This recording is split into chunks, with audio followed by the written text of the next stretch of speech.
안녕하세요. 한국아동청소년 그룹홈 협의회와 함께 요보아동 그룹홈 운영 예산을 분석을 해보았습니다. 그 결과를 여러분들께 공유하고자 합니다. 저는 한라대학교 사회복지학과 교수 조수민이라고 합니다. 만나서 반갑습니다.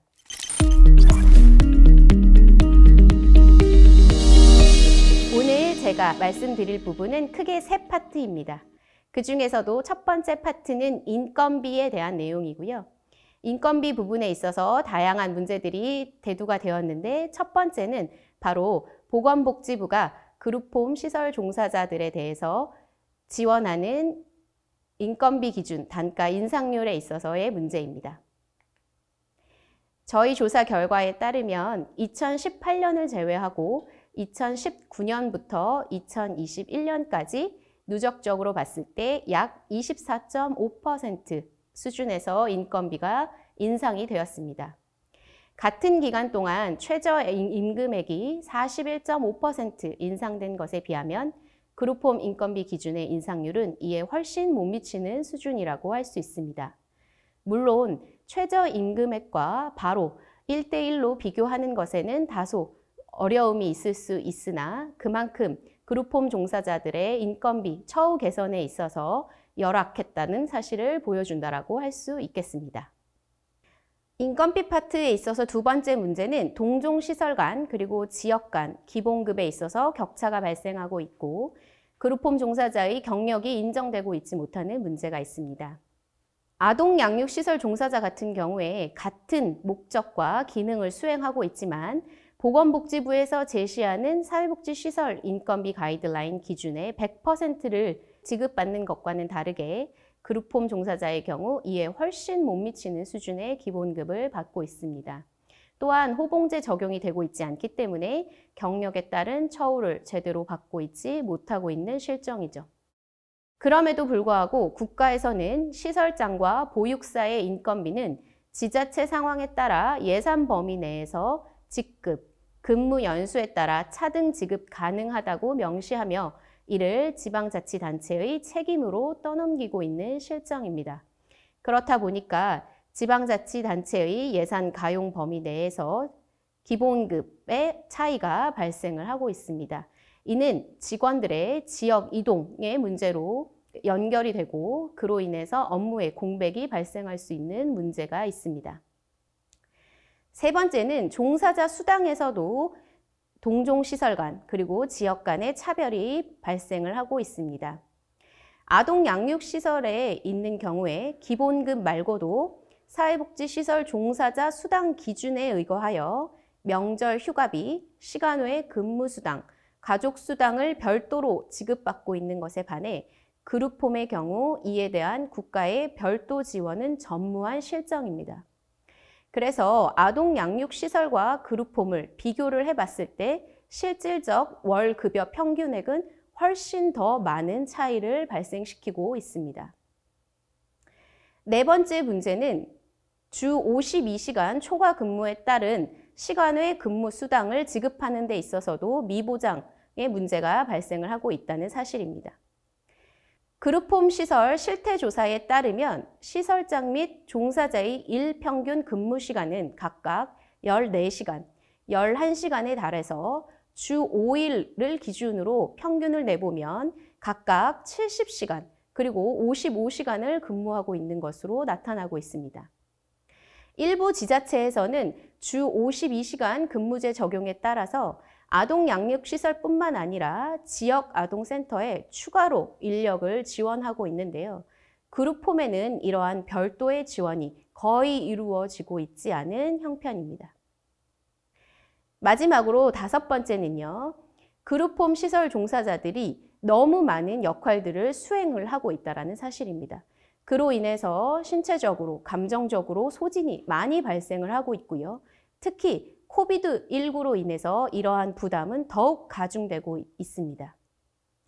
시설의 정원과는 별개로 아동이 적절하게 보살핌을 받으며 성장하는 데 필요한 요소들은 다 동일함에도 불구하고 보건복지부의 종사자 배치 기준은 소규모 보호를 지향하는 그룹홈의 근무 환경을 더 열악하게 만들어서 아동들에게 고품질의 서비스 제공을 방해하는 요소로 작용을 하고 있습니다.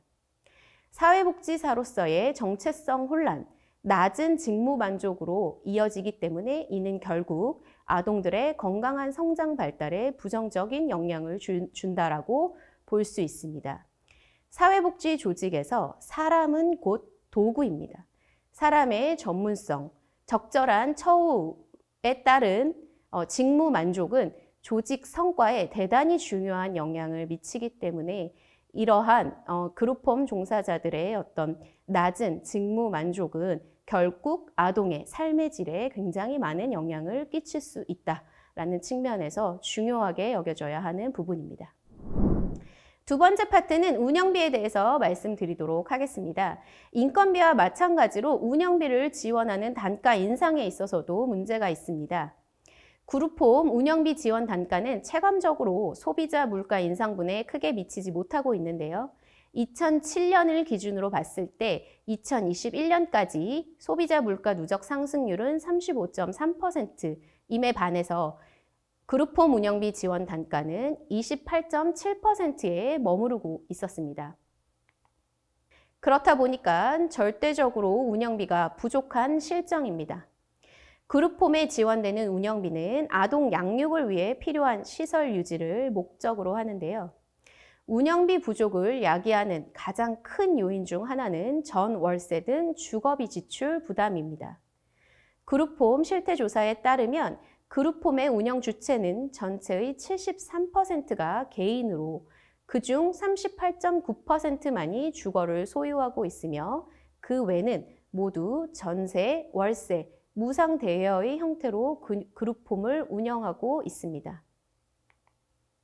공공임대주택을 임대하여 들어가면 가장 좋겠지만 공공임대주택의 4.2%만이 85제곱미터 이상의 규모를 유지하고 있어서 그룹홈 시설 설치 규정상 공공임대주택에서 거주하는 것도 쉽지 않은 형편입니다. 그에 반해서 정부에서 지원하는 운영비로는 자산 취득이나 임대료를 지출할 수 없기 때문에 이는 오롯이 시설장 개인 사비와 후원금으로 충당하고 있습니다. 그룹홈의 상당수가 수도권에 집중되어 있어서 전세에서 월세로의 전환, 전월세 비용의 증가, 잦은 이주 등 주거와 관련된 문제를 2중, 3중으로 떠안고 있는 실정입니다. 자, 세 번째 파트는 바로 사업비 부분입니다.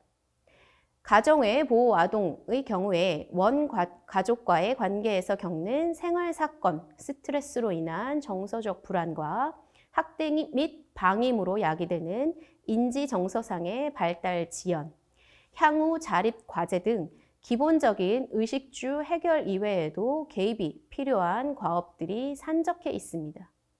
이러한 개입이 필요한 아동의 수도 증가하고 있고 더불어 전문적 개입이 필요한 영역도 다양해지고 있습니다.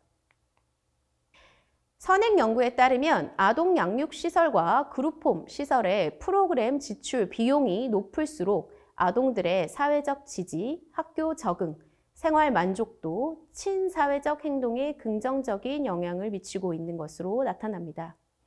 그럼에도 불구하고 현재 보건복지부에서는 그룹홈에서 운영할 수 있는 프로그램에 대하여 명시만 하고 있을 뿐 프로그램을 위한 별도의 사업비는 지원되고 있지 않습니다.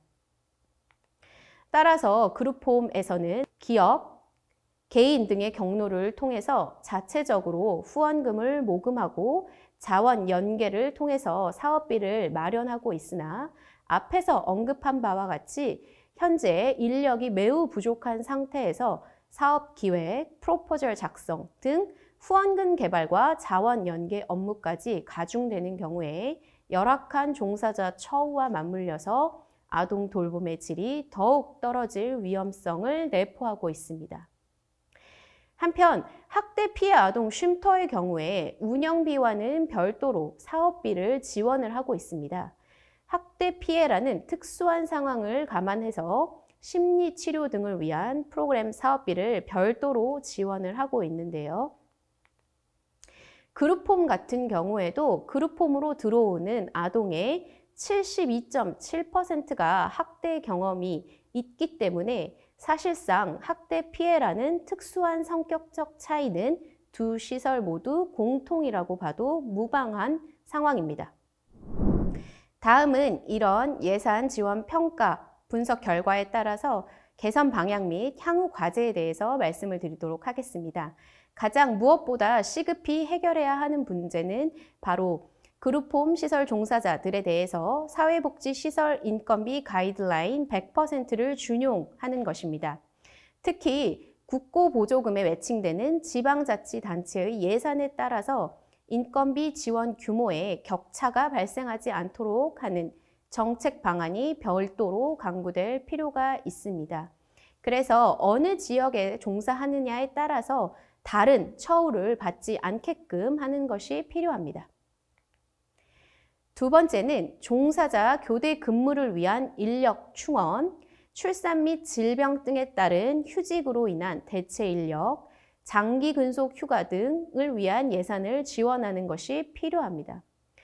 종사자의 다중 역할 수행은 전문적 사회복지 실천 활동을 요하는 영역에서 종사자의 전문성 저하를 야기할 수 있습니다.